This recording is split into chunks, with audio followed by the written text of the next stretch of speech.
Ayaw. Ayaw. Sasaktan ako. Huwag po. Shh! Huwag ka nang umiyak. Madali lang naman tong gagawin ko sa'yo. Huwag ka malikot para hindi ka masaktan. Magagalit si Ninong. Sige ka. Ang bango-bango naman ng inaanak ko. Napakaganda mo talaga, Myra. Hindi ko alam ang binibintang niyo sa akin, Aling Belen. Kahit ganito ako, tambay at lasinggero, hindi ko naman magagawa yan. Malinis ho ang konsensya ko. Huwag ka na magmaang-maangan pa. Alam ko namang hindi ka aamin sa kasalanan mo. Ngunit ito ang tandaan mo. Hindi ako papayag na hindi mo pagbayaran ang pambababoy mo sa anak ko. Aray, bakit hindi ako makaihi? Teka, ano nangyayari sa kargada ko? Ha? Emma, yung ano ko, tingnan mo, wala na. Bakit ang liit-liit na nito? Ang mga kamay ko, ano to? Butas-butas ang kamay ko. Uod! May uod!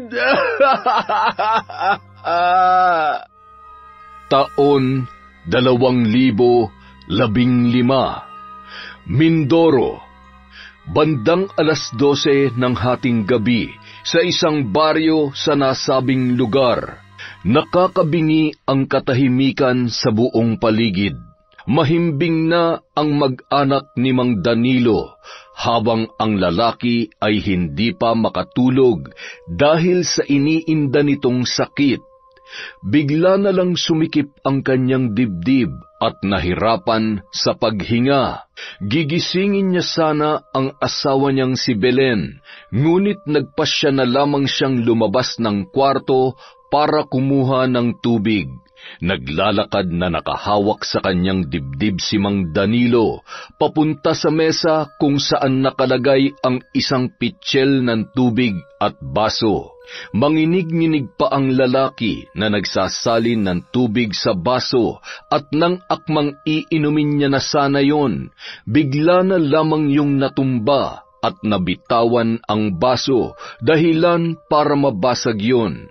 Napabalikwas naman si Aling Belen nang marinig ang ingay na nagmumula sa kusina ng kanilang bahay. Nang lumabas ang babae, bumungad sa kanya ang nakabulagta ng asawa na si Mang Danilo. Ay, Diyos ko! Danilo! Asawa ko! Ano nangyari sa'yo? Gumising ka! Tulong! Tulungan niyo ako! Pinagyuyugyog ni Aling Belen si Mang Danilo at makalipas ang ilang segundo, dahan-dahang minulat naman nito ang kanyang mga mata at tila nauubusan ng hininga habang nagsasalita. Asawa ko, ikaw na ang bahala sa mga anak natin. Huwag mo silang pababayaan. Lalong-lalo na si Myra. Alam mo naman ang kalagayan niya. Lagi mo siyang babantayan. Patawarin mo ko kung hindi ko na kayo maalagaan pa. Huwag ka mag-alala. Babantayan ko kayo kahit nasaan man ako. Mahal na mahal ko kayo ng mga anak natin.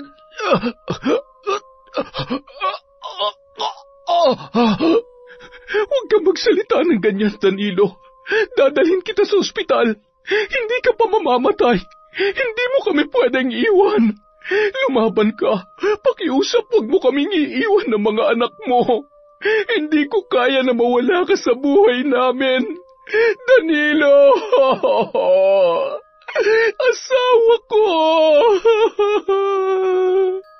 Hinawakan ni Aling Belen ang muka ni Mang Danilo, habang sunod-sunod naman ang pagpatak ng kanyang mga luha. Danilo, asawa ko! Gumising ka! Huwag ka naman magbiro ng ganyan. Paano na kami ng mga anak mo?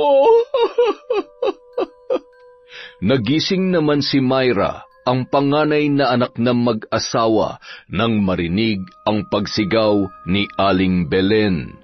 Nakita nito na umiiyak ang kanyang ina habang nakayakap sa ama na nakahandusay sa sahig. Nanay, Tatay? Ano nangyari kay tatay? Bakit siya natutulog dyan, nanay? Hindi maunawaan ni Myra ang nangyayari ng mga oras na yon sapagkat may kondisyon sa pag-iisip ang dalagita. Parang bata yon kung kumilos at magsalita. Nagsimula na rin itong umiyak nang patuloy sa paghagulgol ang kanyang ina. Lumapit ang dalaga at niyakap ang ina na patuloy pa rin sa pagpatak ang mga luha. Myra, anak, wala nang tatay mo. Patay na siya. Iniwan niya na tayo. Patay ng tatay? Bakit po? Tulog lang ang tatay. Gising. Tatay, gising na. Mahirap man maintindihan ni Myra ang lahat, ngunit pinaliwanag pa rin ni Aling Belen sa anak ang mga nangyayari.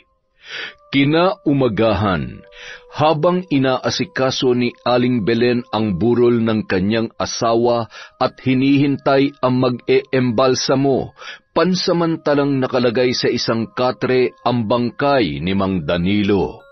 Kung pagmamasdan, para lamang yung mahimbing na natutulog, bigla na lamang nilapitan yun ni Myra at niyugyog ang katawan ng kanyang ama. Tatay, gising na. Bangon na kayo. Laro na tayo dun sa labas. Tatay naman, bakit ayaw bumangon? Gagalit si Myra. Sige na, tatay. Labas tayo. Samahan mo si Myra sa labas. Tatay, naiinis na ako. Nang makita ni Aling Belen ang mga tagpong yon, halos madurog ang kanyang puso. Madalas maglaro ang mag-ama tuwing hapon at yun ang tiyak na mamimiss ng anak nilang si Myra. Makalipas ang 1 linggo, nailibing na ang bangkay ni Mang Danilo. Napilitan si Aling Belen na magtrabaho para buhayin ang kanyang mga anak. Tumanggap ng labada ang babae at minsan naman ay pumupunta siya sa bahay kung saan siya ay maglalaba. Isang araw, habang naglalaba si Aling Belen sa kanilang bahay, Anak, Myra, pakitingin mo nga ang kapatid mo sa duyan. Umiiyak eh. Baka nagugutom na o kaya naman ay baka basa na ang lampin. Pakisuyo naman, anak. May ginagawa kasi si nanay. Opo, nanay? Dali-dali namang tinungo ni Myra ang kapatid sa sala, gaya ng iniutos ng kanyang ina. Naaasahan naman ni Aling Belen ang dalaga na magbantay ng kanyang bunsong kapatid at maging sa mga gawaing bahay sa kabila ng kanyang kondisyon. Dahil maayos na pinalaki at tinuring na normal na bata ng mag-asawa ang dalaga. Huwag ka nang iyak, bunso. Andito na si ate. Tahan na. Nagugutom ka na ba? Hindi pa rin tumitigil sa pag-iyak ang kanyang bunsong kapatid hanggang sa umiyak na rin ang dalaga dahil hindi niya mapatahan ang kanyang kapatid. Anak, padedein mong kapatid mo, baka nagugutom na. Tatapusin ko lang tong nilalabhan ko. Malapit na rin ako matapos para makapagpatuyo na ako. Mukhang, uulan pa yata. Agad namang kinuha ni Myra ang botelya at kinuha ang isang lata kung saan nakalagay ang gatas ng bata. At napatakbo pa ang dalaga papunta sa kinaroroonan ng ina, dala ang latang lagayan. Nanay, wala na pong gatas si bunso. Ubos na. Tingnan niyo po, oh. Malalim na buntong hininga na lamang ang naitugon ni Aling Belen. Bakas sa mukha nito ang pamumroblema dahil nagkataon pa na wala pa siyang pera nung mga oras na yun. Tumayo ang babae at kinuha ang pitaka sa kanyang bulsa at nang kanyang buksan ay pinanghinaan siya nang makita ang laman noon. 20 pesos na lamang ang natitira sa kanyang pera. Pinambili niya na kasi ng bigas at ulam para sa kanilang tanghalian. Anak, Myra, bili ka muna ng gatas kay Tia Gloria. Sabihin mo yung maliit ka mo, ha? Yun na lamang ang kayang bilhin ng pera natin. At yung laging bilin ko sa'yo, huwag mong pansinin kapag may nag-iinuman sa daan, lalong-lalo na yung boyet na yon. Diretso lang ang lakad mo, pagkatapos umuwi ka na agad. Madalas utusan ni Aling Belen ang kanyang anak na bumili sa tindahan sapagkat malapit lang naman yon sa kanilang bahay. Pero ganun pa man, hindi pa rin mawala ang pag-aalala ng ina dahil may mga taong sadyang halang ang kaluluwa, kaya sa tuwing inuutusan nito ang anak ay palagi niyang pinapaalalahanan. Opo, huwag pansinin mga tao, tapos uwi agad, Myra. Very good talaga ang anak ko. Maganda na matalino pa. Mana ako sa'yo, nanay Nakangiting pinagmasdan ni Aling Belen si Myra habang papalabas ng bahay. Natutuwa ito sa kanyang anak dahil sa kabila ng espesyal na kondisyon nito, malaking-malaki na ang naitutulong ng dalaga sa kanya at sa nakababata nitong kapatid. Habang naglalakad si Myra papunta sa tindahan ni Tia Gloria, nadaanan niya ang noon ay nag-iinuman na sina Boyet at ang mga kaibigan nito. Araw kasi yun ng Sabado. Hi Myra, ang ganda mo talaga. Halika dito, may sasabihin ako. Ayaw, bad ka. Sabi nanay, wag daw ako makikipag-usap sa bad na tao, lalo na sa'yo. Hindi naman ako bad. Mabait naman ang Kuya Boyet mo Halika na dito. Saglit lang naman. Ayaw ko. Bad ka. Dumiretso na lamang ng lakad si Myra at pagkarating sa tindahan, nakalimutan nito ang kanyang bibilhin dahil sa takot na naramdaman sa lalaki. Teka, anong ang bibilhin ko? Nakalimutan tuloy. Boyet kasi. Alam ko na. Tia Gloria, pabili po gatas si Bunso. Ito po bayad, Natuwa naman ang kanyang Tia Gloria sa reaksyon ng dalaga at dahil sa madalas na itong utusan ng kanyang ina. Alam na alam ni Tia Gloria ang bibilhin ni Myra. Bago umalis yun, ay pinaalalahanan naman ito ng tindera na mag-iingat at huwag papansinin ang mga nag-iinuman sa kanto dahil batid nito na mukhang hindi pagkakatiwalaan ang mga yun, lalong-lalo na si Boyet. Sa tuwing nakakakita kasi ng magandang babae ang lalaki ay halos mahubaran na nun sa talas ng kanyang pagkakatitig. Nakakatuwa naman ang batang ito. Sayang lamang at maagang naulila sa ama. Ay, kawawang mag-iina. Masyado kasing mabait si Danilo Totoo nga yata ang kasibihan na ang taong mga masama ay siya pa ang matagal mabuhay. At kung sino ang mababait, siya pa yung maagang namamatay. Ay... Nadaanan na naman ng babae ang mga lalaking nag-iinuman at panayang sutsut ng mga ito sa kanya. Napatakip na lamang ng tainga si Myra at nagmamadaling naglakad. Nakatanaw naman si Aling Belen at inaabangan ang pagbabalik ng kanyang anak habang karga-karga at hinehele ang bunso na hindi pa rin tumitigil sa pag-iyak. Ay anak, bakit ka tumatakbo? May humahabol ba sa'yo? Ayos ka lang ba? Nanay, nandun si Kuya Boyet. Tawag niya ako. Ayaw lapit Myra kasi bad siya. Di ba, Nanay? Oo, anak.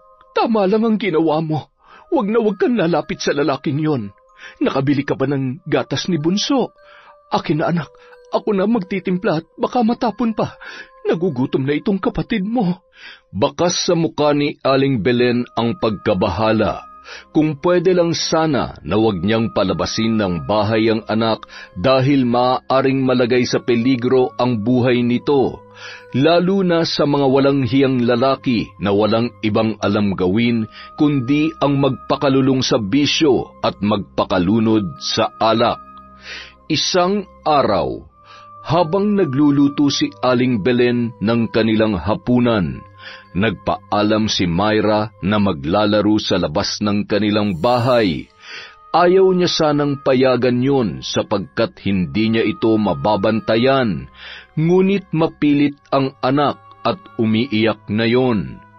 Minsan hindi ito maawat sa pag-iyak kapag hindi nasusunod ang kanyang gusto.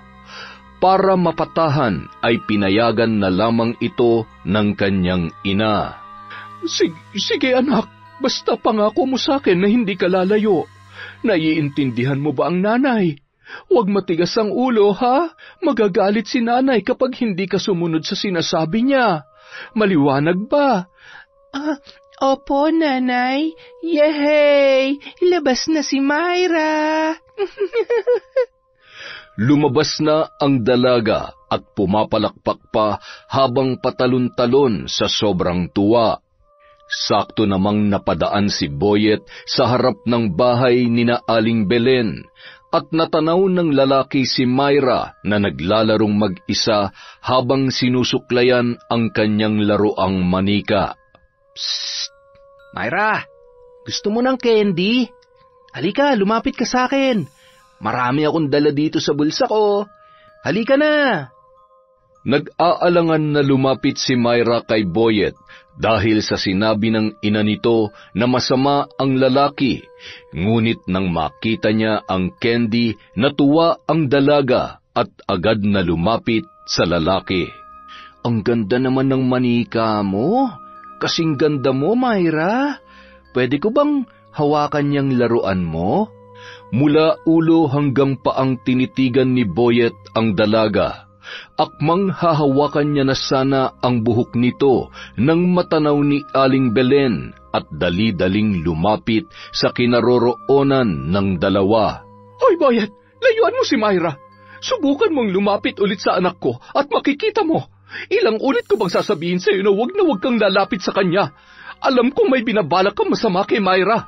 Aling Belen naman, masyado naman marumi ang isip nyo. Wala naman akong ginagawa sa anak nyo At saka, mas lalong wala akong balak na masama sa kanya. Tigilan mo ako, Boyet. Alam kong hindi ka mapagkakatiwalaan. Binabalaan kita. Sa susunod na magtangka kang lumapit kay Myra, makakatikim ka sa akin. Wala akong tiwala sa pagmumukha mo. Sige na anak, pumasok ka na sa loob. Patawa-tawa lamang si Boyet habang pinagbabantaan ni Aling Belen. Nang makita nito na seryoso ang muka ng babae sa kanyang sinasabi, umalis na lamang ang binata at nginitian pa ng nakakainsulto ang ginang na labis namang ikinainis ni Aling Belen. Hindi rin maiwasan na sisihin ni Aling Belen ang sarili na hinahayaan na maglarong mag-isa ang anak. Mas lalo niyang naalala ang kanyang asawa dahil nung nabubuhay pa yon, palagi niyang binabantayan si Myra. Hindi niya tuloy maiwasan na pumatak ang mga luha at malungkot dahil sa kanilang kalagayan. Diyos ko, kayo na po ang bahala sa mga anak ko, lalong-lalo na sa panganay ko. Ingatan niyo po siya at ilayo sa anumang kapahamakan. Danilo, asawa ko kung saan ka man naroroon ngayon. Lagi mong bantayan ang mga anak natin. Miss na miss ka na namin, lalong-lalo na ng panganay mo. Isang araw, Nakatanggap si Aling Belen ng labada at pinapapunta ang babae sa bahay ng kanyang paglalabhan. Nakiusap naman siya kung pwedeng isama ang kanyang mga anak dahil walang magbabantay sa mga yon. Pumayag naman ang mag-asawa. Sa katunayan, nakakatulong din sa ina si Myra dahil marunong din siyang maglaba. Sa bahay ng mag-asawang sina Edwin at Elsa, ikinabit niya ang malaking tela na ginagawang duyan ni Aling Belen para sa bunso nitong anak. At nang makatulog na ang sanggol, sinimulan na ng mag-ina ang paglalaba. Si Aling Belen ang nagsasabon ng mga damit, habang si Myra naman ang nagbabanlaw. Ayaw kasi ni Elsa na malabhan ang kanilang mga damit sa washing machine dahil ayaw niyang madaliin, lalong-lalo na ang kanyang mga panlakad. O anak, baka pagod ka na. Si nanay na lamang ang tatapos nito. Tulungan mo na lang ako mamaya magsampay. Sige na, magpahinga ka na. Bantayan mo na lamang ang kapatid mo at baka magising at mahulog sa duyan. Hindi po. Kaya pa ni Myra. Tulungan ko po kayo. Kawawa naman kayo kapag hindi tulong, Myra. Ang bait talaga ng panganay ko, oo. Pakurot nga ako sa pisngi. Ang swerte naman ni nanay dahil may anak akong napakaganda, mabait at napakasipag pa. Isang matamis na ngiti at konting tawa ang itinugon ni Myra nang kurutin siya ng kanyang ina. Natuwa ang dalaga dahil nalagyan ng bula ang kanyang muka mula sa kamay ng kanyang nanay. Hindi nakatiis si Myra at pinaglaruan nito ang mga bula na nagmumula sa kanilang nilalabhang mga damit. Nanay talaga, gigil niyo naman si Myra. Nauwi na lamang sa tawanan at kulitan ang paglalaba ng mag-ina. Inabutan naman ng pagkain ni Elsa ang magnanay at natuwa si Aling Belen dahil sadyang mabait talaga ang kanilang ipinaglalaba. Binitawan muna nina Aling Belen at Myra ang kanilang labahin. Kumain muna sila saglit at pagkatapos ay agad silang bumalik sa kanilang ginagawa. Samantala, nakatanaw naman si Mang Edwin at malagkit na titig ang tinugon kay Myra na nooy nagsasampay ng kanilang nilabhang damit. Tinitigan ng lalaki mula paa hanggang ulo ang dalaga. Mababasa sa mukha nito ang pagnanasa sa maputi at bilugan na mga hita ng babae. Nakita naman ni Aling Belen ang ikinilos noon. May samanyakis naman pala itong asawa ni Ma'am Elsa. Kung makatitig para nang hinuhubaran si Myra. Mga lalaki talaga. Makakita lang ng maputing hita ay naglalaway na. Anak, ako na magsasampay dyan. Maupo ka na lang dito at tapusin mo na itong binabanlawan ko. Baka kasi matunaw ka na sa init ng katititig sa init ng sikat ng araw. Nakatuon ang tingin ni Aling Belen kay Edwin habang sinasabi ang mga salitang yon. Bigla naman sinara ni Edwin ang bintana kung saan siya nakadungaw. Nagmamadali ng tinapos ni Aling Belen ang kanilang ginagawa dahil sa kagustuhan na nitong makauwi. Hindi kasi siya komportable sa ganoong sitwasyon at hindi mawalang mag-alala para sa kanyang anak na si Myra. Pagkatapos mayabot ni Elsa ang bayad ay agad nang nagpaalam si Aling Belen. Habang karga-karga ang bunso at bitbit naman ni Myra ang ginamit nilang duyan. Sige po, ma'am. Aalis na po kami. Maraming salamat po. Ngumiti naman si Elsa habang si Edwin ay umiiwas ng tingin kay Aling Belen. Matalim na pagtitig ang itinugon ni Aling Belen kay Edwin na wari pinagbabantaan ang lalaki. Simula ng araw na yon, hindi na tinanggap ng babae ang labada ng mag-asawa para sa ikabubuti ng kanyang panganay na anak na si Myra. Naging matumal ang labada ni Aling Belen. Mabuti na lamang at mabait ang kapitbahay nitong mag-asawa na sina Emma at Mike. Ina-anak ni Mike si Myra. Simula nang mamatay ang asawa ng babae, malaking tulong sa kanila ang kanyang kumparing si Mike. Sa katunayan, kahit noon pa man na nabubuhay ang kanyang asawa, madalas na rin itong tumulong kapag sila ay naggigipit. Maraming salamat talaga dito sa bigas na ipinahiram mo, kumpare. Hamot kapag nakatanggap ulit ako ng labada, papalitan ko na lamang. Pasensya na, walang-wala talaga ako ngayon. Walang masyadong labada kaya mahina ang kita ko ngayon linggo. Ano ka ba naman, Mare? Huwag mo nang palitan yan. Tulong ko na lang yan sa inyo. Hindi ko naman maatim na hayaan kayong magutom. Kawawa naman ang mga anak mo kung hindi makakakain. Lalong-lalo na itong inaanak kong napakaganda. Ay, salamat talaga, pare. Sobra-sobra na itong naitulong ninyo sa amin. Ipaglalaba ko na lamang kayo bilang kabayaran sa mga tulong nyo mag-asawa. Wag na, Mare. Hindi naman ako humihingi ng kapalit sa mga binibigay ko sa inyo eh. Pero kung mapilit ka, sige. Sa katunayan, tambak na nga ang labahan namin. Itong si Emma kasi ay tinatamad ng maglaba. Nahihirapan na yatang magkusot at palaging iniindang sakit ng likod niya. Paalis na sana si Mike na napadaan lamang at iniabot ang bigas kay Aling Belen. Nang biglang lumabas si Myra, tinawag ng ina ang dalaga at pinagmamano sa kanyang ninong. Dahan-dahan namang lumapit si Myra habang pinipilipit ang buhok nito na nakatirintas at agad na nagmano sa lalaki. Napakaganda naman ng inaanak ko. Ay, sandali lang. Muntik ko na makalimutan. Meron nga pala akong ibibigay sa'yo. Oh, ito, Myra. Para sa'yo yan, ha? Wow! Chocolate! Tuwang-tuwa si Myra at pasayaw-sayaw pa habang papasok sa loob ng bahay. Habang hindi naman mawaglit ang tingin ni Mike sa kanyang inaanak. Habang nagdadalaga ang babae ay mas lalo itong gumaganda. Ikaw talaga, kumpare. Palagi mong ini-spoil yung inaanak mo. Bahala ka kapag nasanay yan. Mamumulubi ka kakabili ng mga tsokolate. Paborito niya pa naman yan. Minsan nga ay kinukulit pa akong bumili. Paano? Nasanay dun sa tatay niya. Hayaan mo na, Mare.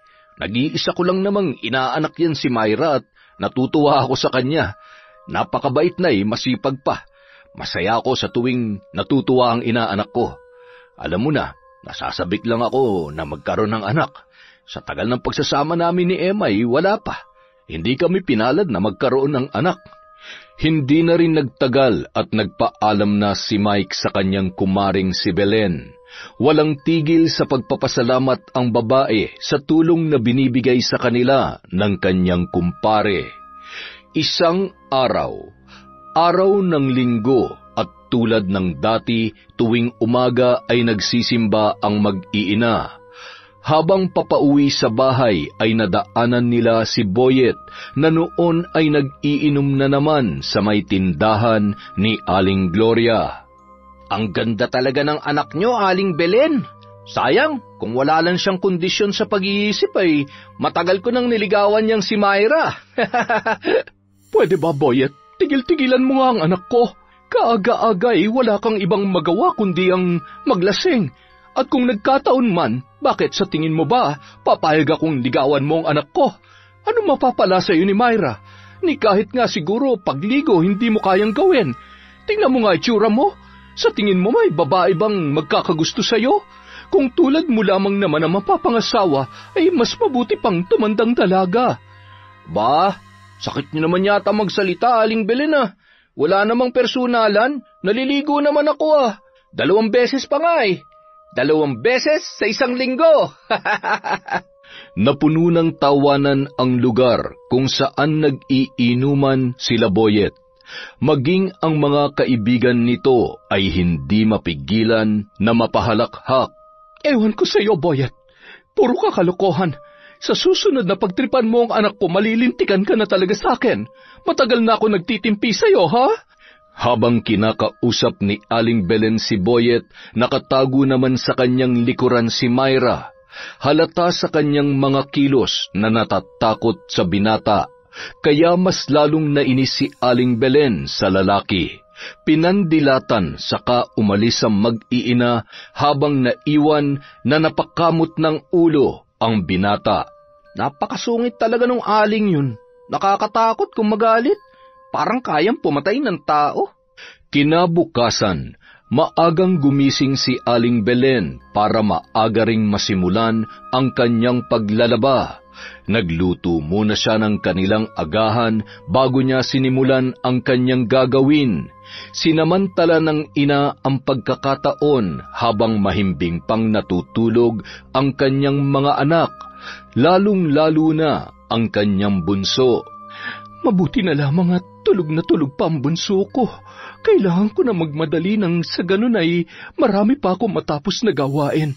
Tiyak na kapag nagising siya ay ilang oras na naman na magpapakarga. Mamaya ko na lamang gigisingin si Myra. Napasarap din ang tulog at, ay humihilik pa. Nakakatuwa talaga ang dalaga ko. Samantala, maaga namang nagising ang mag-asawang sina Mike at Emma. Habang nagkakape ang dalawa sa balkonahe, nabanggit ni Mike ang kalagayan ng mag-iina. Nasabi rin niya ang ginagawang pagtulong niya sa pamilya ni Aling Belen. Hindi rin nakaligtas kay Emma at binigyan ng mali siya ang pagtulong ng kanyang mister. Nauwi pa sa pagseselos ang babae na siya namang pinagtawanan ng lalaki. Ano ka ba naman, mahal? Para namang hindi mo ako kilala. Alam mo naman na mabait ako sa pamilya ni paring Danilo. Lalong-lalo na sa inaanak natin. Naaawa lang ako lalo na't maaga silang iniwan ni pare. Parang anak ng turing ko sa batang yun. Nakasimangot naman na tumango na lamang si Emma habang niyayakap ni Mike. Wala na rin nagawa ang babae kundi maniwala sa kanyang asawa. Dahil sa katunayan, wala naman talaga itong nakikitang dahilan para magselos. Mabait at responsableng asawa si Mike. Samantala, habang binababad ni Aling Belen ang kanyang mga labahin, ay siya namang bigla ang pag-iyak ng bunso nitong anak. Nagising naman si Myra at agad na hinanap ang kanyang ina. Anak, may tinimpla na akong gatas. Nasa may mesa. Pakibigay mo naman sa kapatid mo. Tatapusin ko lang tong ginagawa ko para mamaya madali ko na lang itong sasabunin. Agad namang sinunod ni Myra ang utos ng kanyang ina. Kinuha niya ang bote na may lamang gatas at ibinigay sa kanyang kapatid. Ayaw dumede at hindi niya rin mapatahan yon. Nabahala si Aling Belen kaya minabuti nitong puntahan at suriin ang dahilan ng pag-iyak ng kanyang sanggol. Ipinunas sa kanyang suot na shorts ang mga bula sa kanyang kamay at agad na tumungo sa loob ng silid. Ay Diyos ko anak, inaapoy ka ng lagnat. Anong gagawin ko? Tarantang kinuha ni Aling Belen ang kanyang bag at binuhat ang kanyang bunsong anak. Nagmamadali palabas ng bahay habang karga ang bunso at hila-hila si Myra. Dumiretso sila sa bahay ni na Mike at humahangos pa ito ng malalim nang sila ay makarating. Si Myra naman hindi na nakapagsalita, ngunit mababakas sa mukha nito na naguguluhan sa nangyayari. Napatayo naman sa kinauupuan si Mike nang marinig nito ang boses ng kanyang kumare. Tao po! Mike! Emma! Magandang umaga! Pagkarinig ni Mike sa boses ni Belen, agad itong tumungo sa pintuan at pinagbuksan ang babae. Nanlaki ang kanyang mga mata. Nababakas niya ang pag-aalala sa mukha ng kanyang kumare.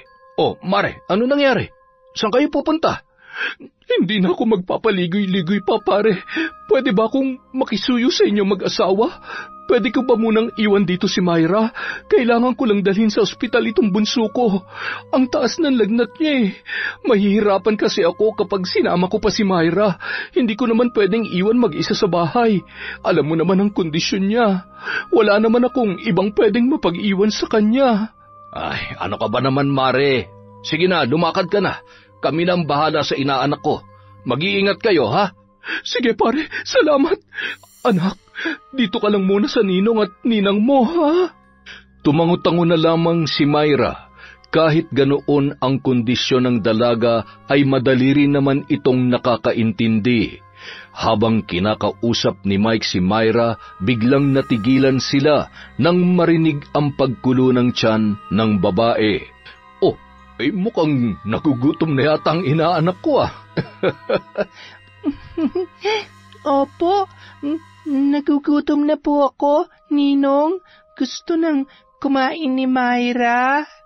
Dahil napakaaga pa ng oras na yon ay hindi pa kumain si Myra kahit na makahigop man lamang ng kape, kaya ganoon na lamang ang gutom na kanyang nararamdaman. Halika sa kusina, kumain ka muna. Umupo ka rito. Sandali lang at ipagtitimpla kita ng gatas. Mukhang gutom na mga alaga mo dyan sa tiyan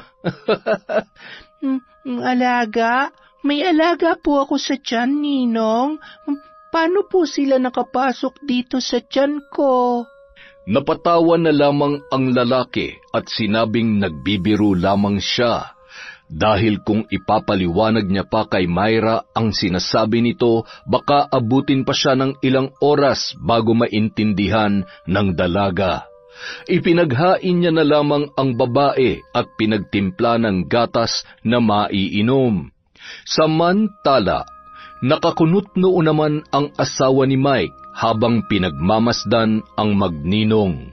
Hindi na lamang ito umimik dahil alam niya na pagtatalunan lamang nila yon kung kokontrahin niya ang asawa. Hinayaan niya na lamang ang lalaki dahil nakikita niya naman ang saya sa mga mukha nito kapag nakakasama ang kanyang inaanak. Para kasing tunay na anak na kung ituring ni Mike si Myra. Sa kabilang banda, pagkababa ng tricycle na sinakyan ni Aling Belen ay tumungo na sila sa emergency room ng ospital at agad na pinatingnan ang kanyang anak. Mabuti na lamang at kaunti ang pasyente. Agad na naasikaso ng mga nurse na naka-duty ang kanyang bunsong anak. Kinailangan i-confine ang bata dahil sobrang taas ng lagnat nito. Pagkatapos malagyan ng swero ay tinurukan ng gamot para bumaba ang lagnat ng sanggol. Huwag na po kayo mag-alala, Nanay. Hindi naman po gaanong malala ang sakit ng anak nyo. Mabuti na lamang at naidala nyo agad sa ospital at agad na nabigyan ng gamot pampababa ng lagnat. Kailangan po muna namin siyang obserbahan ng ilang oras. Kung maayos naman po ang resulta ng lab niya, makakauwi rin po kayo mamayang hapon. Dahil sa sinabi ng nurse, natitiyak ni Aling Belen na gagabihin na siya ng uwi. Kaya minabuti nitong tawagan si Mike para ipaalam sa lalaki ang kanilang sitwasyon. Pare, pasensya ka na kung malaki ng abala ko sa inyo mag-asawa, ha? Baka gabihin kaming makauwi. Kailangan pa daw obserbahan ng bunso ko bago kami makalabas. Ikaw munang bahala sa inaanak mo, ha? Pasensya na talaga. Sobrang nahihiya na ako sa inyo lalo na sa asawa mo. Pero wala talaga akong pwedeng ibang pagkatiwalaan na magbabantay kay Myra eh. Salamat ha. Pakisabi na rin kay Maring Emma. Mabait naman yan si Myra kaya hindi mahirap bantayan. Kailangan lang talaga may magtingin-tingin sa kanya. Baka lumabas ng bahay at pumunta sa kung saan. Ano ka ba naman, Mare? Huwag mo na nga intindihin yan. Di ba sabi ko naman sa'yo, handa kaming tumulong sa abot ng kaya namin mag-asawa. Tsaka, huwag mo nang alalahanin si Emma. Naiintindihan niya naman ang sitwasyon ninyo. Maraming salamat talaga sa inyo, pare. Kung wala kayo, hindi ko alam ang gagawin ko. Ang hirap ng buhay kapag mag-isa ka lamang na nagtataguyod ng pamilya. Ano ba yan? Naiiyak tuloy ako. Pasensya ka na pare, naging emosyonal na naman ako. Ay teka, nandyan ba si Myra? Pwede ko ba siyang kausapin? Ay, teka, sandali lang mare. Tatawagin ko lang ha. Agad naman na lumapit si Myra at binigay ni Mike ang telepono sa dalaga. Hello Myra, anak, si nanay to. Diyan ka muna sa ninong mo ha. Mamaya pang gabi makakauwi si nanay at si Bunso. Magpakabait ka sa ninong at ninang Emma mo ha. Susundin mo mga sasabihin nila sa'yo. Huwag matigas ang ulo. Opo, nanay. Oh, sige na. Ibigay mo ng telepono sa ninong mo. Mike, maraming salamat pare ha. Dadaanan ko na lamang siya dyan mamaya pag pauwi na kami. Pagsapit ng tanghali, napansin ni Mike na mukhang naiinitan si Myra, kaya napagpasyahan nitong sabihan ang babae na maligo. Inutusan ni Mike ang asawa na kumuha ng damit na hindi na ginagamit at ibigay kay Myra para pamalit sa kanyang suot. Sinabayan na rin niya ng tuwalya. Pinakiusapan pa ni Mike si Emma na kung pwede, siya na ang mag-asikasong magpaligo sa dalaga, ngunit tinaasan lang siya ng kilay nito at mukhang hindi sang-ayon sa kanyang sinabi. May gagawin pa ako, tsaka malaki na yan. Kaya niya na maligo mag-isa. Ano ka ba naman, Emma? Alam mo naman ang kalagayan niya. Kaya siguro hindi tayo nabibiyayaan ng anak dahil ganyan ang ugali mo. Kaya nakakahanga talaga si Belen. Paano niya kaya nakakayanan ng mag-alaga ng 2 anak? Nako, kung sakaling ikaw ang nasa sitwasyon niya, ay nako, ewan ko na lang kung anong gagawin mo. Napakunot noon na lamang at natahimik si Emma dahil wala naman siyang panalo sa kanyang asawa. Kaya para matapos na ang usapan ay tumigil na lamang ang babae at baka mauwi pa ang lahat sa pagtatalo. Inihagis niya ang dalang tuwalya at damit sa lalaki, sabay tumalikod na kaagad. Anak, Myra, eto ang damit at tuwalya. Kaya mo na bang maligo mag-isa? Nakangiti at tumango si Myra at mag-isang pumasok sa banyo para maligo. Samantalang umupo na lamang sa sala ang asawa ni Mike na si Emma at nanood ng TV. Nakisali na rin si Mike habang hinihintay na matapos maligo ang kanyang inaanak. Pagkatapos maligo ni Myra, kinuha nito ang nakasabit na tuwalya at pinulupot sa kanyang katawan, saka lumabas ng banyo at tumungo sa sala. Tapos na po akong maligo. Sabay na napalingon ang mag-asawa at napalunuklaway si Mike habang nakatingin kay Myra. Napatitig ang lalaki sa bilugan at maputing binti ng dalaga. Nakatulala at hindi makagalaw sa kanyang kinauupuan. Nakuha ang kanyang atensyon nang sigawan ng asawa si Myra na magsuot na ng damit nang nahalata nito ang kanyang asawa na malagkit ang pagkakatingin sa dalaga. Anak, Myra, doon ka sa banyo magbihis. Sige na. Bandang 3:00 ng hapon, nagpaalam ang asawa ni Mike na aalis muna at pupunta sa parlor para magpagupit, habang ang asawa ay naiwan na nakikipaglaro sa dalaga. Hindi mapigilan ng lalaki na hindi titigan ang mga binti ng babae. Mula sa suot nitong maikling shorts at sando ay kitang-kita ang kaseksihan ng kanyang inaanak. Yun kasi ang binigay na damit ng asawa ni Mike dahil ganoon ang kanyang mga kasuotan. Ano ba itong nararamdaman ko? Hindi ito tama. Parang anak ko ng batang ito, pero bakit hindi ko mapigilan ang sarili ko? Ay, siraulo ka talaga, Mike. Pati ba naman ang dalagang walang kamuwang-muwang pinagnanasahan mo? Ay, ang init. Bilang lambing sa kanyang inaanak ay naisipan nitong magpamasahe.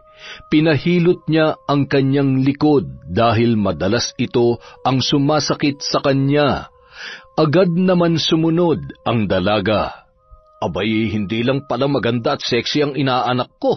Magaling din pala magmasahe. Tuwang-tuwa naman ang dalaga sa papuri ng kanyang ninong. Nung mga oras na yon, mas lalong hindi mapigilan ni Mike ang sarili na titigan ang nakakaakit na katawan ng dalaga. Akmang hahawakan niya na sana ito nang biglang tumunog ang pinto sa pagpasok ng kanyang asawa.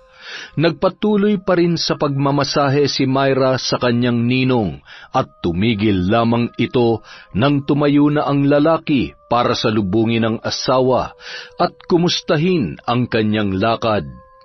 Binaling niya na lamang ang panggigigil sa kanyang asawa na sinundan niya sa kanilang kwarto para magbihis.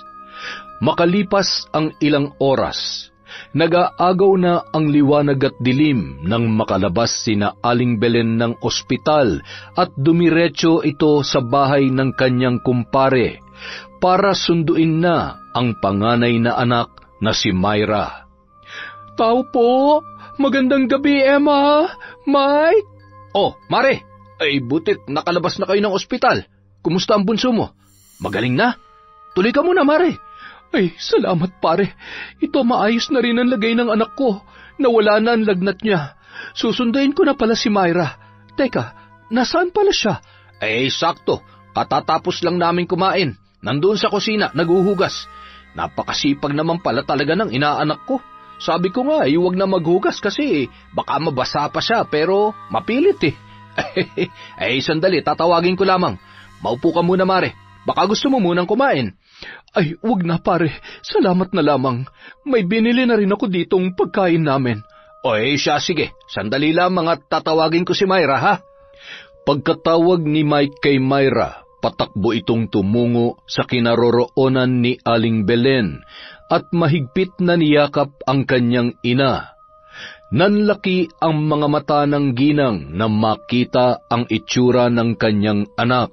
Muntik niya nang hindi makilala ang dalaga. Pasensya ka na, Mare. Wala kasing dalang damit si Myra, kaya yan ang pinasuot ko. Kanina naligo at init na init. Pinaglumaan niya ng asawa ko. Alam mo naman yung babaeng yun, mahilig sa mga ganyan damit. Napangiti na lamang si Aling Belen. Mas lalo kasing lumitaw ang ganda ng katawan ni Myra sa kanyang suot. Ngunit iniiwasan ng ina ang ganoong pananamit dahil nilalayo niya sa mga matang mapagnasa ang kanyang dalaga.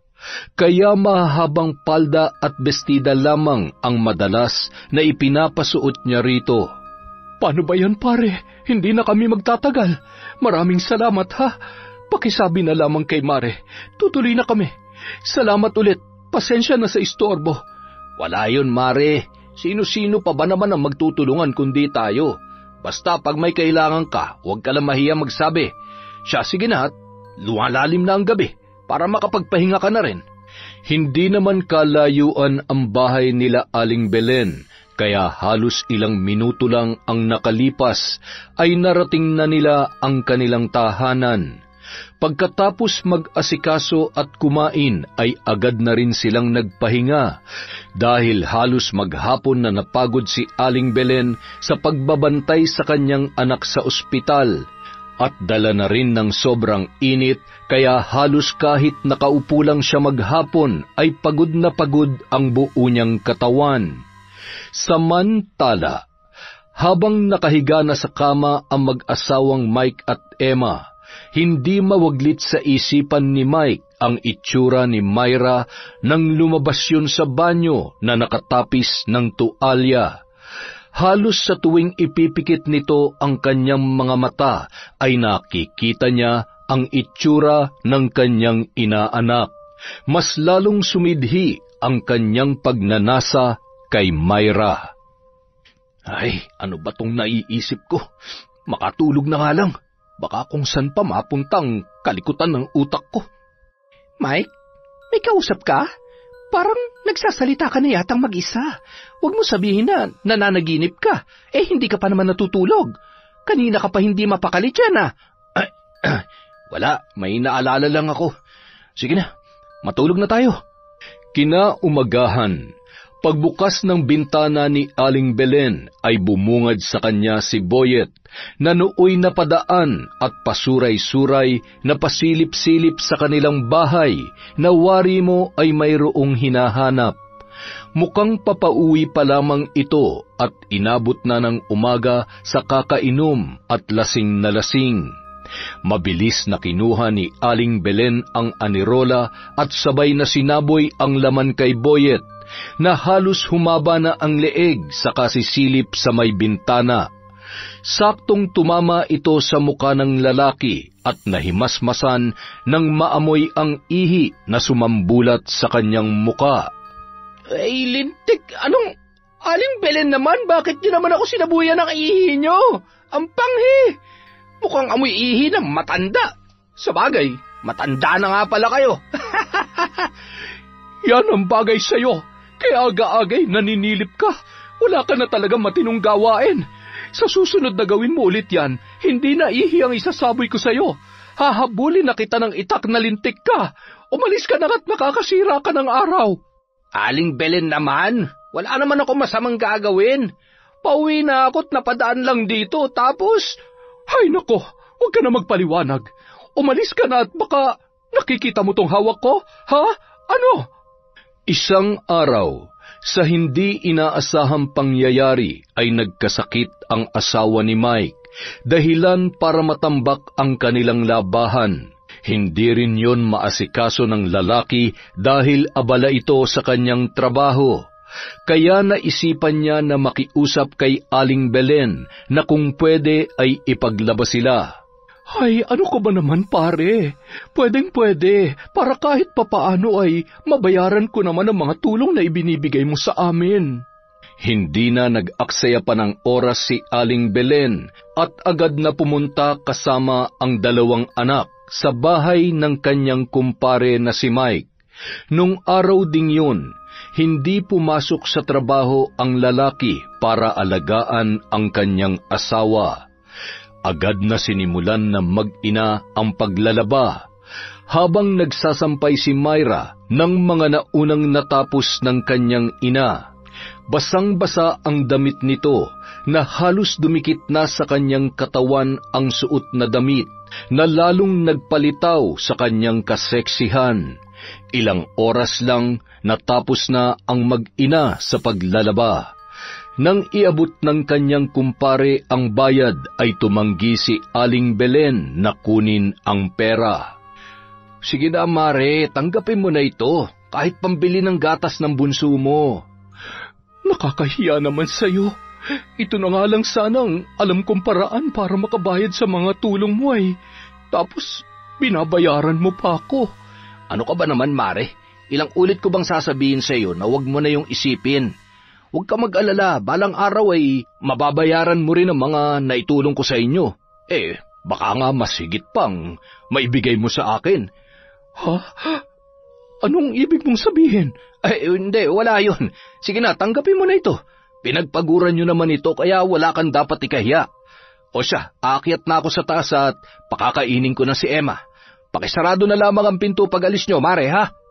Isang malaking palaisipan kay Aling Belen ang sinabing yon ng kanyang kumpare. Hanggang sa makauwi sila ng bahay ay hindi niya pa rin lubos maisip ang gustong iparating ng kanyang kumpare. Hindi niya nalang pinansin at nakalimutan niya na rin ang bagay na yon nang mabaling ang kanyang atensyon sa pag-asikaso ng kanilang tanghalian. Myra, magbihis ka na anak at basang-basa yung damit mo. Pagkatapos mo magbihis, pumunta ka na dito sa kusina. Maya-maya ay kakain na tayo. Sige po, nanay. Magbibihis na po si Myra. Saglit lang po, ha? Makalipas ang isang linggo, halos napapadalas na pinapapunta ni Mike si Myra sa kanilang bahay para magpamasahe. Maging ang asawa nitong si Emma ay nagpapamasahe na rin sa dalaga. Hindi naman tumanggi si Aling Belen dahil malaki ang tiwala niya sa mag-asawa. Sinusundo at hinahatid ng lalaki ang dalaga sa tuwing gusto nitong magpamasahe. Tuwang-tuwa naman si Myra dahil palaging may pagkain na ibinibigay sa kanya ang kanyang ninong, lalo na ang kanyang paboritong tsokolate. Tuwang-tuwa at pumapalakpak pa si Myra habang ibinibida sa kanyang ina ang kanyang mga tsokolating dala. Natutuwa naman si Aling Belen dahil kahit papaano ay napupunan ng kanyang ninong ang pangungulila nito sa kanyang ama. Isang araw, kumakagat na ang dilim. Papauwi pa lamang ng bahay si Mike. Medyo nakainom ang lalaki at pasuray-suray. Nang mga oras ding yon ay papauwi na rin si Myra galing sa tindahan. Nagpumilit ang dalaga na lumabas at bumili ng gamot para sa kanyang ina na masakit ang ulo. Oh, Myra, anong ginagawa mo dito sa labas? Gabi na at bakit mag-isa ka lang? Masakit po ang ulo ni nanay, kaya binili po siya ng gamot ni Myra. Nang mga sandaling yun, dahil sa impluwensya ng alak ay nanariwa sa ala-ala ni Mike ang mga araw na napapakagatlabi siya nang masilayan ang kaakit-akit na binti ng dalaga. Biglang may kung anong masamang hangin ang bumulong sa kanyang mga tainga na gawin ang isang bagay na ikapapahamak ng dalaga. Sumama ka sa akin, Myra. May pupuntahan tayo. Mabilis lang tayo. Saan po tayo pupunta, Ninong? Hahanapin ako ni nanay. Hindi yun. Mabilis lang naman tayo. Pangako yan. Madami dun tsokolate. Hindi ba? Paborito mo yun? Dahil sa narinig ng dalaga, hindi na ito nag-usisa pa at sumama na sa kanyang ninong Mike. Medyo madilim na ang paligid kaya wala nang masyadong tao sa labas, kaya't walang nakakita sa kanila. Dinala ni Mike ang babae sa isang abandonadong bahay. Ano pong gagawin natin dito, Ninong? Nasaan po tayo? Shh! Huwag ka maingay. Baka may makarinig sa atin. Sige ka, may kaagaw ka na sa tsokolate. Hindi mag-iingay si Myra. Zipper ko bibig ko, Ninong. Tulad nito. Yan, ganyan nga. Masunurin naman talagang napakaganda kong inaanak eh. Ilang sandali pa, nagsimula ng hawakan ni Mike ang mga binti ng dalaga. Pilit nung itinataas ang paldang suot ni Myra at naramdaman noon ang pagdampi ng mga palad ng kanyang ninong kaya napaatras yun. Ha? Ninong, ano pong ginagawa niyo? Uuwi na, Myra. Natatakot na po si Myra. Mamaya na. Maglalaro muna tayo. Tagu-taguan. Magtago ka, tapos hahanapin kita. Ha? Ayaw ni Myra. Madilim dito, Ninong. Uuwi na po si Myra. Akmang tatakbo na sana si Myra papalabas nang biglang hablutin ni Mike ang buhok nito. Nasaktan ng babae, dahilan para siya ay umiyak. Sorry na. Huwag ka nang umiyak. Ikaw naman kasi. Iiwan mo mag-isa si Ninong. Ayaw mo yatang makipaglaro kay Ninong eh. Patuloy niyang pinapakalma sa pag-iyakan dalaga habang hinimas-himas nito ang kanyang buhok. Samantala, napabangon sa pagkakahiga si Aling Belen nang mapansin na hindi pa dumarating ang kanyang anak. Bigla siyang kinabahan at bumilis ang pintig ng kanyang dibdib. Mabigat man ang kanyang ulo ay pinilit nitong lumabas para hanapin ang kanyang anak. Nagkataon naman na mahimbing nang natutulog ang kanyang bunso, kaya nagmadali siyang puntahan sa tindahan ang dalaga.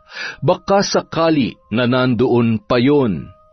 Abay, kanina pa umuwi si Myra. Bakit? Wala pa ba sa bahay ninyo? Yun nga ang ipinagtataka ko. Halos mag-iisang oras na siya simula nung umalis sa bahay. Saan kaya pumunta ang batang yon? Ay, sige po at babalik na muna ako sa bahay, baka sakaling nakauwi na siya. Bumalik na lamang ng bahay si Aling Belen. Nagbabaka sakali na nandoon na si Myra.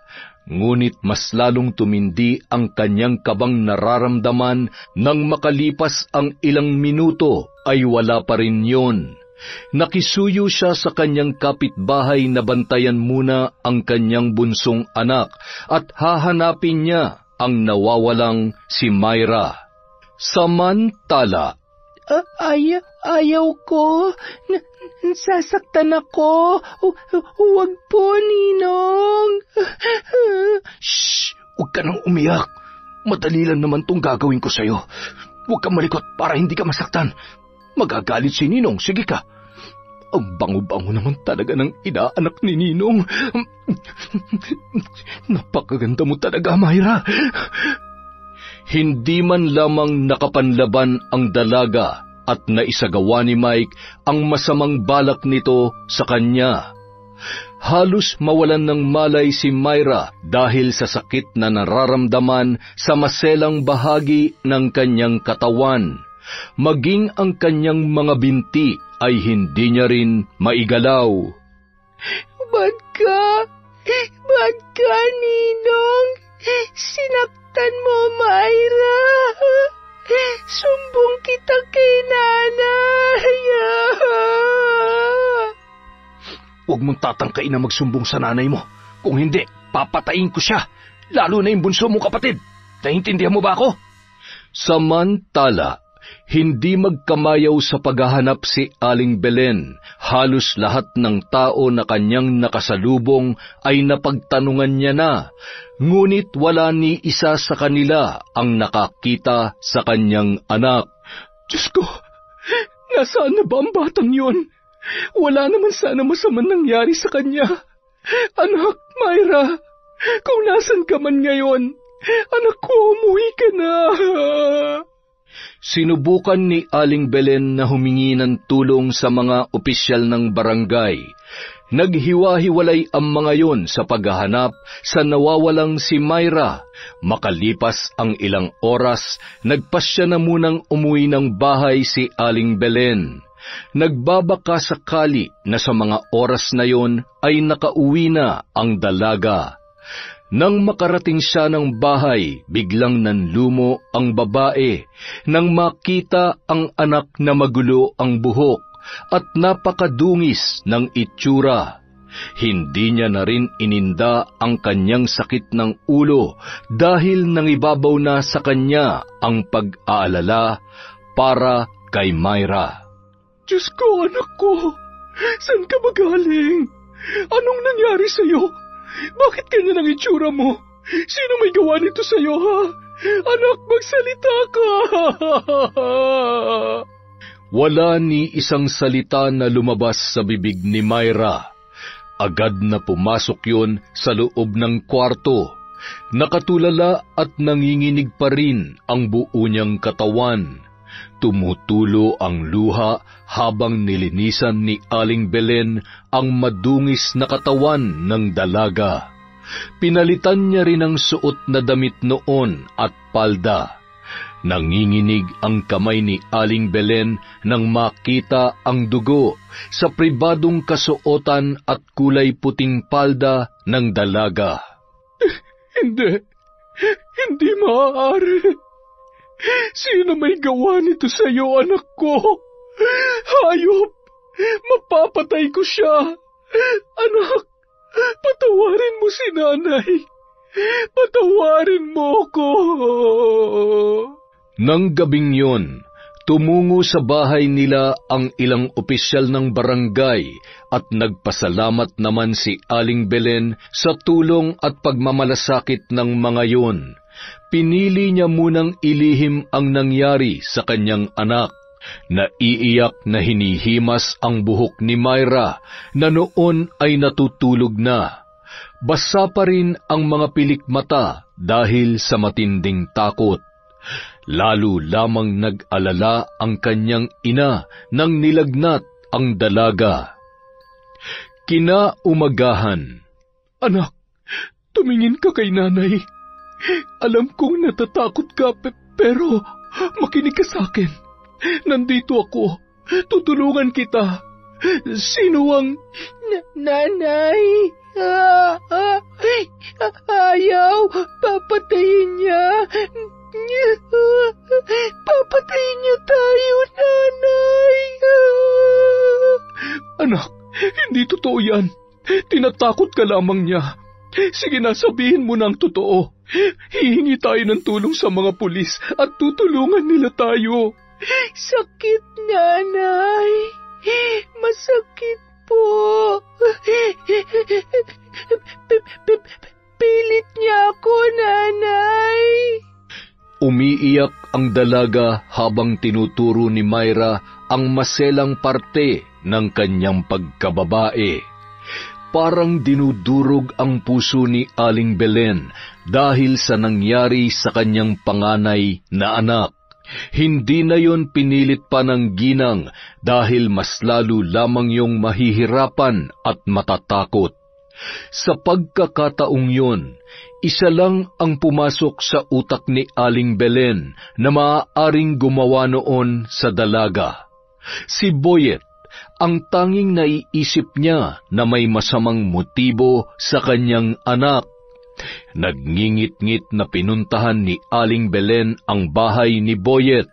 Sinipa niya ang pinto at dumiretso sa makalat na kwarto ng binata. Hinila niya pa ang paa at nahulog yon sa katring kanyang kinahihigaan. Pinagsasampal at kanyang sinakal ng buong lakas. Hayop ka! Walang hiya ka! Rapist ka! Pagbabayaran mong ginawa mo sa anak ko! Hindi ka na naawa sa kalagayan niya! Masahol ka pa sa hayop! Binaboy mong anak ko! Papatayin kita! Hindi ko po alam kung anong binibintang niyo sa akin, Aling Belen. Kahit ganito ako, tambay at lasinggero, hindi ko naman magagawa yan. Malinis po ang konsensya ko. Huwag ka na magmaang-maangan pa. Alam kong hindi ka naman naaamin sa kasalanan mo. Ngunit ito ang tatandaan mo. Hindi ako papayag na hindi mo pagbayaran ang pambababoy mo sa anak ko. Mabubulok ka sa bilangguan. Ayoko po. Hindi nga po ako. Hindi ako pwede makulong. Ayoko. Aray ko. Boyet, hayop ka. Bumalik ka dito. Hindi mo pwedeng takasan ang ginawa mo sa anak ko. Sige, tumakbo ka kahit saan mo pa gusto. Pero sisiguraduhin ko na hindi mo matatakasan ang kasalanan mo. Kahit sumuot ka pa sa maliit na butas, hindi ka makakaligtas. Ipinapangako ko yan. Ipinapangako ko. Makalipas ang isang araw, naging usap-usapan na ang biglang pagkawala ni Boyet sa baryong yun. Siguro may malaking pinagkakautangan kaya nawala. Ay naku, sinabi mo pa. Halos lahat ng tindahan dito ay inutangan nun ng alak. Siguro ay walang pambayad kaya ayun, tumakas nang wala sa panahon. Ang loko talaga ng binatang yun. Pinabayaan naman kasi ng tatay niya, palibasa may bago ng pamilya. Samantala, maagang tumungo si Mike sa bahay ni na Aling Belen. Nakangiti at may dala pang almusal. Salamat dito, pare. Mukhang malungkot ka yata. May problema ba? Si Myra, kumusta siya? Nasa kwarto niya. Pare, may problema ako. Ang totoo may walang pusong gumahasa sa anak ko. Si Boyet. Natitiyak ko na siyang gumahasa kay Myra. Si Boyet? Teka, sigurado ka ba? Hayop na yun ah. Oo, sigurado ako. Kinumpronta ko siya, kaya lang ay nakatakas siya. Anong plano mo ngayon? Sa estado ng buhay namin ngayon, kapag nagsampa ko ng kaso laban sa hayop na yon, posibleng matagal pa ang proseso. Isa pa, kami rin ang mahihirapan lalo na't... Pwede ko naman kayong tulungan. Sabihin mo lang. Huwag na pare, ako nang bahala. Ako magbibigay ng katarungan sa nangyari kay Myra. Pwede ko ba siyang makita at makausap? Tumango naman si Aling Belen at iginiya papunta sa kwarto ng kanyang anak ang kanyang kumpare. Bigla namang umiyak ang anak na noon ay nakalagay sa kuna sa sala, kaya naiwang mag-isa ang lalaki sa kwarto ni Myra. Hinawakan ni Mike ang muka ng dalaga at marahang hinagkan yun, sabay tinakpan ng bibig. Dahan-dahang iminulat ni Myra ang mata at nanginig ang buo niyang katawan, sabay na paluha nang makita ang muka ng kanyang ninong. Huwag kang sisigaw. Huwag kang mag-alala. Hindi naman kita sasaktan eh. Nandito ako para ipaalala sa'yo kung anong mangyayari kapag nagsumbong ka sa nanay mo o sa kahit na sino. Ha? Muli pa nung hinagkan ang mapupulang labi ng dalaga bago lumabas ng kwarto. Mare, tulog na tulog pa. Sa susunod na lang. Ay, nanlalambot ako sa nalaman ko. Wala man ako sa posisyon para pangunahan ka, pero sa totoo lang, mapapatay kong hayop na boyet na yon. Dapat sa kanya makulong. Nagpatuloy sa pakikipag-usap si Aling Belen habang isinasayaw-sayaw ang kanyang bunsong anak. Maya-maya, nagpaalam na ang lalaki na uuwi sa kanilang bahay. Nang makatulog ang sanggol ay muling pinahigayon sa kuna. Pagkatapos ay pumasok sa kwarto ni Myra ang kanyang ina. Nanay! Nanay! Tulong! Nanay ko! Anak, ayos ka lang? Nananaginip ka ba? Shh! Tahan na! Nandito na si nanay. Huwag ka nang umiyak. Lalo lamang bumigat ang loob ng ginang dahil sa trauma na pinagdadaanan ng kanyang anak.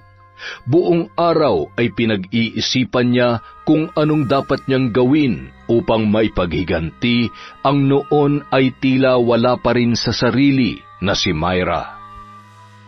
Pagkagat ng dilim, tumungo sa isang silid ng kanilang bahay si Aling Belen, kung saan nakatambak ang mga bagay na hindi na nila ginagamit. Sa isang lumang kahon kung saan nakasilid ang mga kagamitan sa pambabarang, isa-isa niyang kinuha at napaubo pa siya nang malanghap ang mga alikabok. Halos 1 dekada na mula nang itinago niya ang mga yon.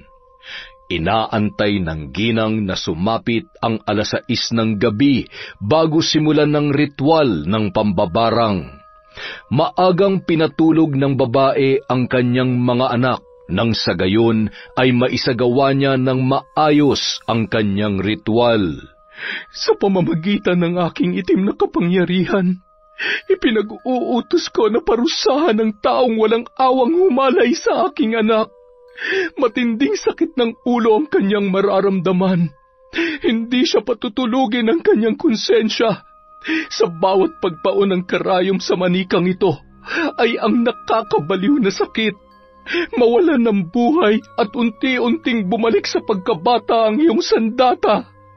Labis na sakit ang mararanasan ng taong ito, higit pa sa sakit na nararamdaman ko ngayon. Higit pa sa pasakit na ginawa mo sa anak ko. Lulunurin ka ng takot at konsensya hanggang sa tuluyang mawala sa sarili at mamatay ka ng lintik ka.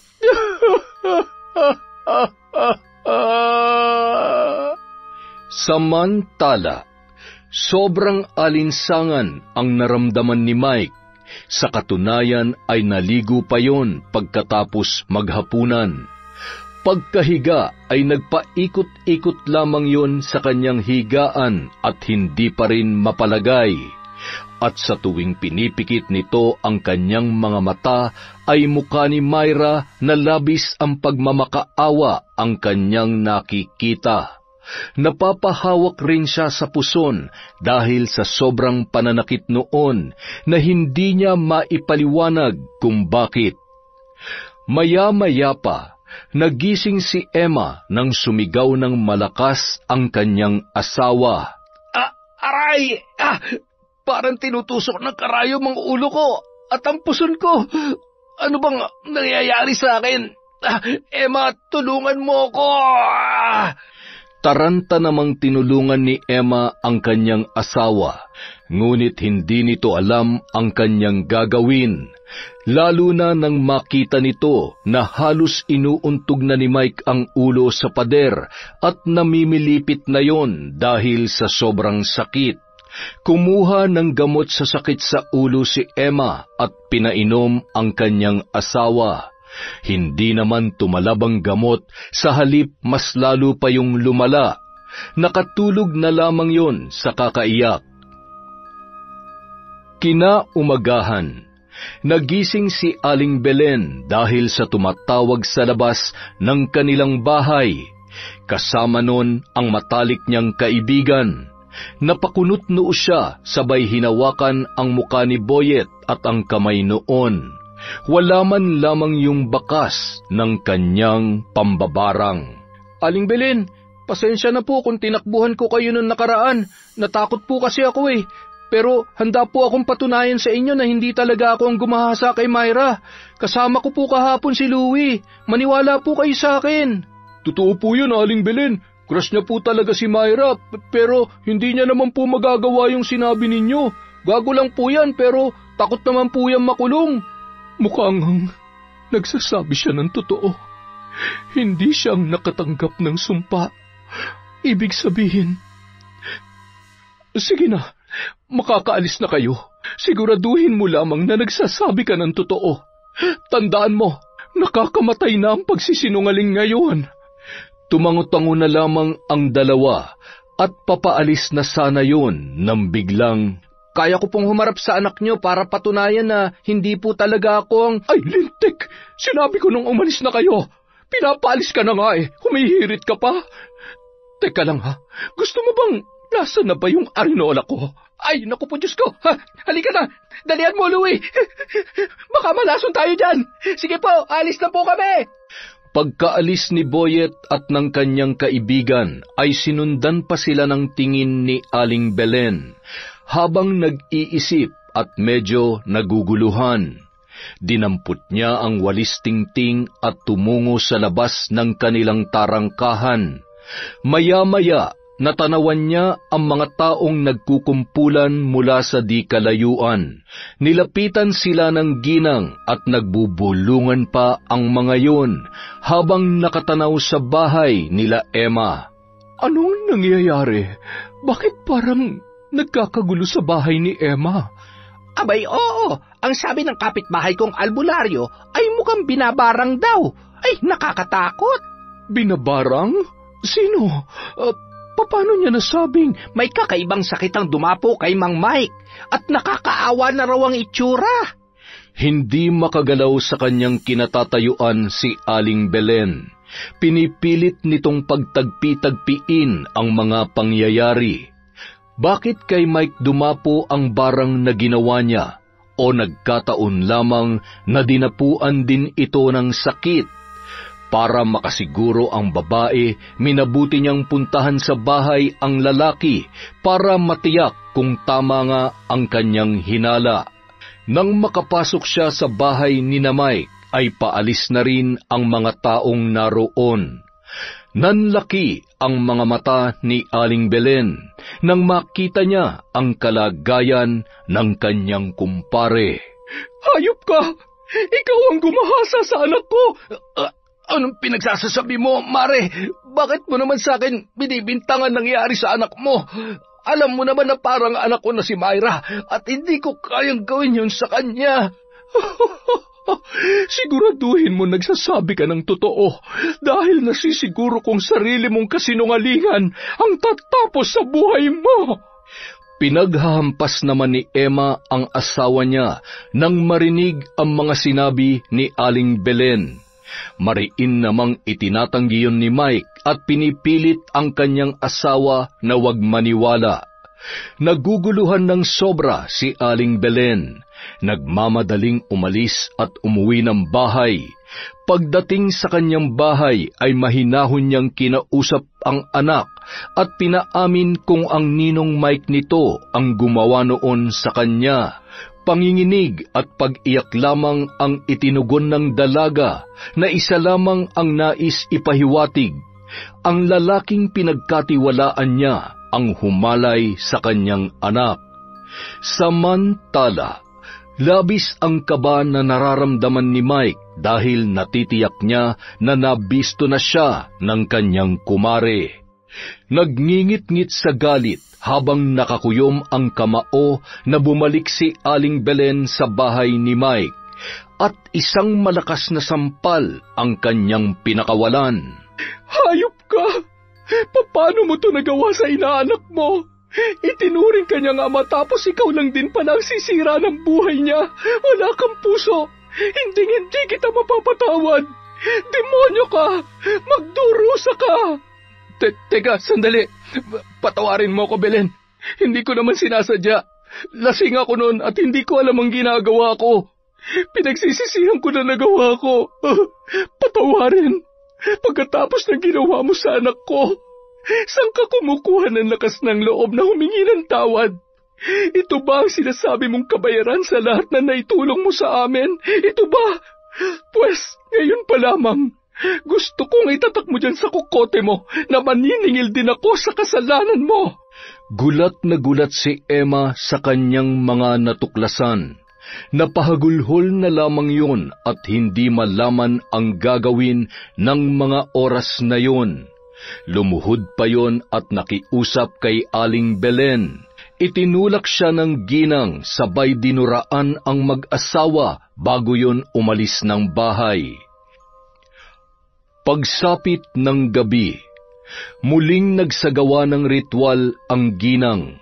Lumakas ang hangin at may usok na kulay itim ang bumalot sa isang silid kung saan niya isinasagawa ang ritual. Maya-maya, pagkatapos bumulong sa hangin, ang usok ay unti-unting lumabas patungo sa bahay ng mag-asawang sina Mike at Emma. Ganyan nga.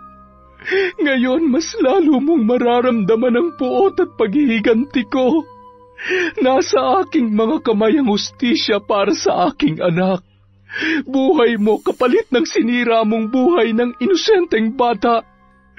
Hindi mo matatakasan ang kasalanan mo dahil nalalapit na ang iyong katapusan. Samantala, Aray, bakit hindi ako makaihi? Teka, anong nangyayari sa kargada ko? Emma, yung ano ko, tingnan mo, wala na. Bakit ang liit-liit na nito? Ang kamay ko, teka, ano to? Butas-butas at may mga uod, may uod. Aray ko, Belen, tama na, patawarin mo na ako. Pinagsisisihan ko na nagawa ko. Tigilan mo ng pagpaparusa sa akin. Alam kong ikaw ang bumabarang sa akin. Maawa ka. Tama na. kahit galit si Emma sa kanyang asawa, ay nangibabaw pa rin ang awa nito. Kaya minabuti niyang dalhin yon sa isang magaling na albularyo para ipagamot. Labis ang galit ng taong gumawa nito sa iyo. Malakas ang kanyang kapangyarihan, pero susubukan kong kontrahin siya sa abot ng aking makakaya. Gawin niyo po ang lahat para gumaling ako. Handa ako magbayad kahit magkano. Basta mabuhay lang po ako at bumalik sa normal itong... Gamit ang benditadong kwintas, umusal ng panalangin ang matandang albularyo, at gamit ang bahagyang pinainitang bagay na yari sa bakal, dahan-dahan yung idinampi sa maselang bahagi ng parte ng kanyang pagkalalaki. Napapahiyaw naman sa sakit ang lalaki sa bawat pagdampi noon. Ganoon din ang ginawa sa bawat nagnanaknak na mga butas, kabilang ang kamay niya. Kasabay ng pagpapausok at orasyon ay nagsilaglagan isa-isa ang mga uod mula sa kanyang mga sugat. Ito'y pansamantalang lunas lamang.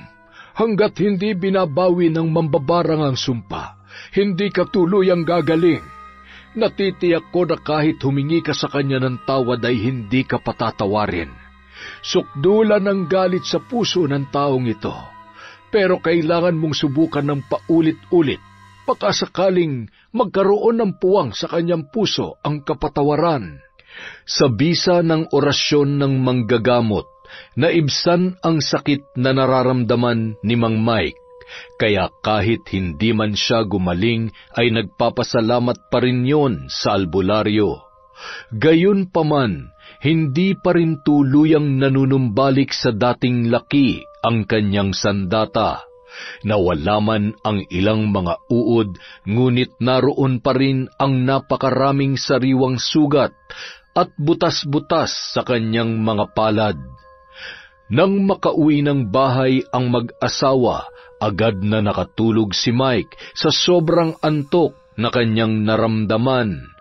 Halos pangalawang gabi niya na rin yon na walang maayos na tulog. Samantala, nababatid kong humingi ng tulong ang walang hiyang lalaking yon. Akala mo ba kaya mong basta-basta na lamang mapawalang bisa ang sumpa ko? Kalokohan yon!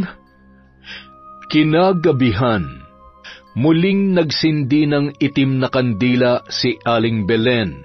Lumuhod at binuka ang kanyang mga kamay, sabay nag-usal ng kakaibang mga salita. Kasabay ng malakas na hangin ay ang nakakakilabot na halakhak na pinakawalan ng ginang.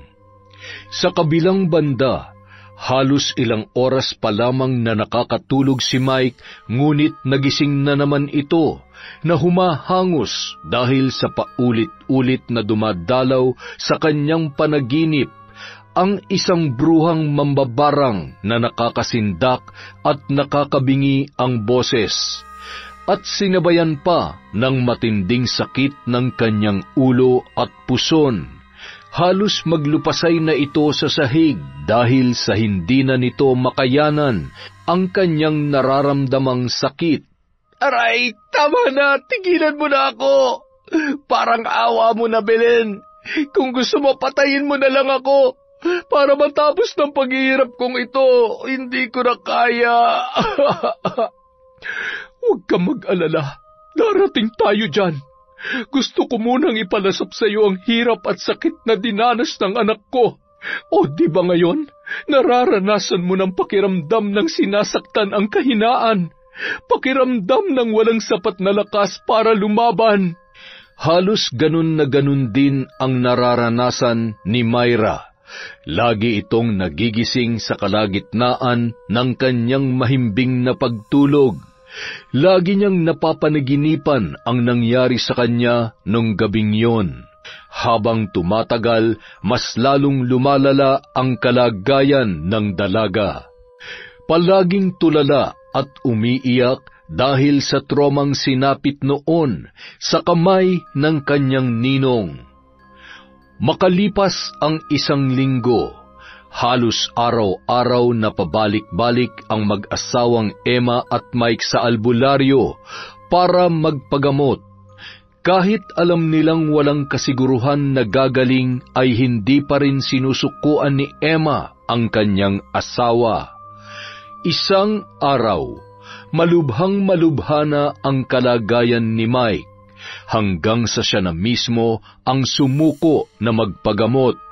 Ayoko na, Emma. Wala nang pag-asa na gagaling pa ako. Kahit humingi pa ako ng tawad kay Belen, hindi niya babawiin ang sumpa. Tanggap ko na ang aking magiging kapalaran. Ito ang tanging kabayaran sa kasalanang nagawa ko sa inaanak ko. Siguro nga'y dapat lamang na mangyari ito sa akin. Pagod na ako. Ngunit hindi pumayag si Emma at kinumbinsi si Mike na puntahan si Aling Belen para humingi ng tawad. Kung kinakailangang lumuhod at halikan nito ang paa ng babae para lang patawarin ng lalaki. Ngunit tulad ng kanyang sinabi, nabigo sila na makuha yon. Walang kapatawaran ang ginawa mo sa anak ko. Para mo na rin siyang pinatay. Kaya kamatayan mo rin ang kabayaran sa lahat ng ito. Umalis na kayo. Hindi ko masikmurang makita ang pagmumukha mo. Layas! Walang nagawa ang mag-asawa kundi ang umalis dahil sa nag-aapoy na galit ni Aling Belen. Noong araw na yon ay tuluyan ng nawalan ng pag-asa ang lalaki. Habang nasa kanyang kwarto, nakita niya sa kabinet ang isang gunting. Pumasok sa isip ng lalaki na tapusin na lamang ang kanyang buhay. Halos gumapang siya sa kama, makuha lamang ang gunting na yon. Nang maabot niya na, ay walang pagdadalawang isip na itinarak niya yon sa kanyang leeg. Umalingaw-ngaw ang sigaw ng lalaki, kasabay ng pagbulwak ng dugo na dumaloy sa kanyang katawan. Tarantang pumasok sa kwarto ang asawa niyang si Emma na hindi makapaniwala sa kanyang nadatnan. Naliligo man sa dugo, ay mahigpit niya pa ring niyakap si Mike. Dadalhin pa sana niya sa ospital ang asawa, ngunit tuluyan na yung nalagutan ng hininga. Samantala, nang malaman ni Aling Belen ang pagkamatay ng kanyang kumpare, walang mapaglagyan ang tuwa sa puso ng babae, na sa wakas ay nakamit na niya ang hustisya para sa kanyang anak na si Myra. Makalipas ang 3 araw, nailibing na ang bangkay ni Mike at halos mahimatay si Emma na hindi nito lubos matanggap ang pagkawala ng kanyang asawa. Nagalit man siya kay Belen na gumawa noon sa kanyang asawa, ngunit hindi niya ito masumbatan dahil alam niyang malaki rin ang kasalanan ni Mike sa kanyang kumare, lalong-lalo na sa kanyang inaanak. Makalipas ang 2 buwan, unti-unti nang nanunumbalik ang lakas ni Myra, ngunit isang umaga ay bigla na lang nagsusuka at nahihilo yon, hanggang sa nawalan ng malay. Myra, anak, gising! Ano ba nangyayari sa iyo? Ay Diyos ko, hindi kaya buntis ang anak ko? Dinala ni Aling Belen sa ospital si Myra para makasiguro sa kalagayan ng kanyang anak. Tama nga ang kanyang hinala, dahil ayon sa doktor ay 2 buwan nang buntis ang dalaga. Hindi alam ni Belen kung ano ang mararamdaman nung mga oras na yun. Gayon din kung paano ipapaliwanag sa kanyang anak ang kanyang sitwasyon. Nanay, nasan po ako? Bakit ako nandito? Bakit ka umiiyak, nanay? Napalingon yon sa isang doktor na halos kasing laki at kasing tangkad ni Mike. Muli na naman naalala ng dalaga ang mapait na pangyayari. Kaya nagwala na naman yon. Mabuti na lamang at agad na napakalma ng kanyang ina. Makalipas ang mga araw, linggo at buwan, unti-unti nang lumalaki ang tiyan ng dalaga. Nanay, busog Myra. Malaki tiyan, Myra. Tingnan niyo, oh. Ako mataba na, nanay. Halika dito, anak. Kaya lumalaki ang tiyan mo dahil buntis ka. Buntis? Buntis, Myra? Ano po yun? Merong baby dyan sa loob ng tiyan mo, anak. Magiging nanay ka na rin. Paano nagkasya baby tiyan ko? San galing baby, nanay ko? Napangiti na lamang si Aling Belen sa mga tinuran ng kanyang anak. Sa kabila ng kanyang sitwasyon, kahit papaano ay bumabalik na ang dating sigla ng dalaga.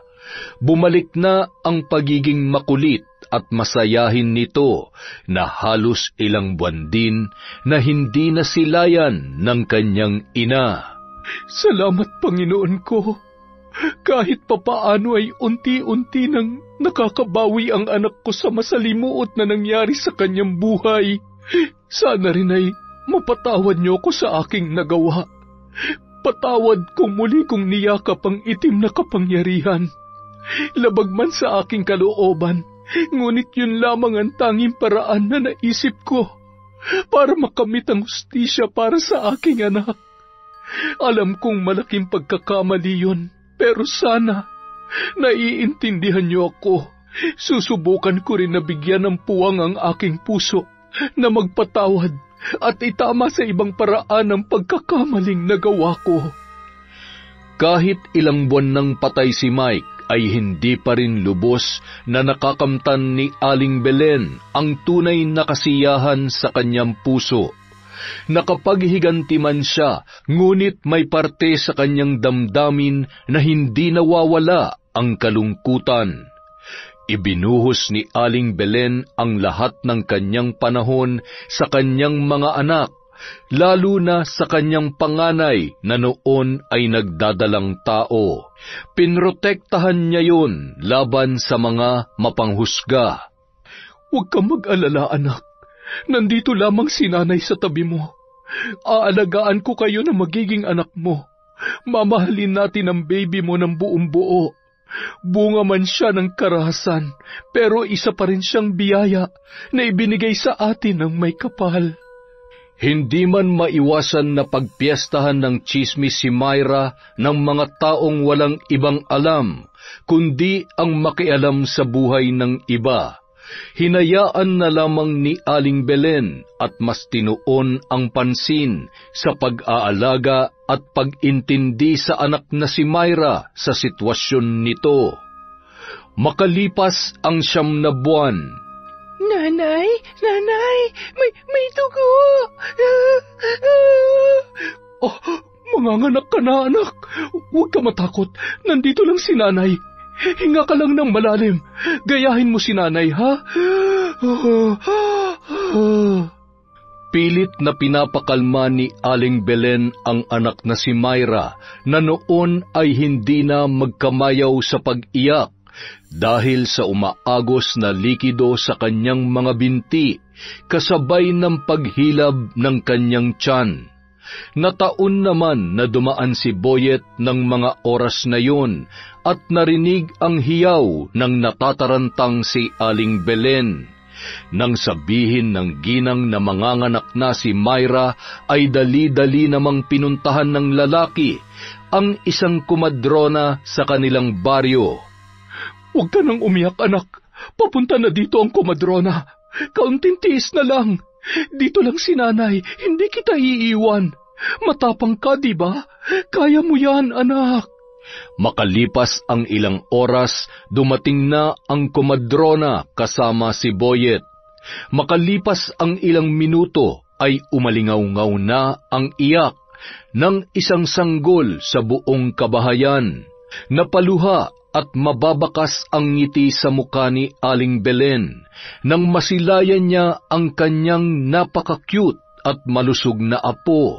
Nanariwa man sa alaala ng babae ang nangyari sa ina ng sanggol, ay nangibabaw pa rin ang saya sa puso ng ginang nang makita ang walang kamuwang-muwang niyang apo. Masayang hinimas-himas ni Myra ang bata na nakaibabaw sa kanyang dibdib. Sinuklian naman siya ng sanggol ng isang matamis na ngiti. Lumipas ang mga araw, unti-unti nang tinuruan ni Aling Belen ang kanyang sarili na talikuran ang nakaraan at magpatawad. Hindi man ganon kadali, ngunit sinusubukan niyang kalimutan ang lahat para sa ikapapanatag ng kanyang kalooban at para sa ikatatahimik ng kanilang buhay. Hindi man naging madali ang buhay, ngunit patuloy pa rin siyang nagsusumikap para sa kapakanan ng kanyang mga anak. Yon! Ito ang isang malupit na naman na kwento. Napakaganda, wala po ako masabi. Sa susunod po uli ang shoutout natin. Maraming salamat po mula sa kwentong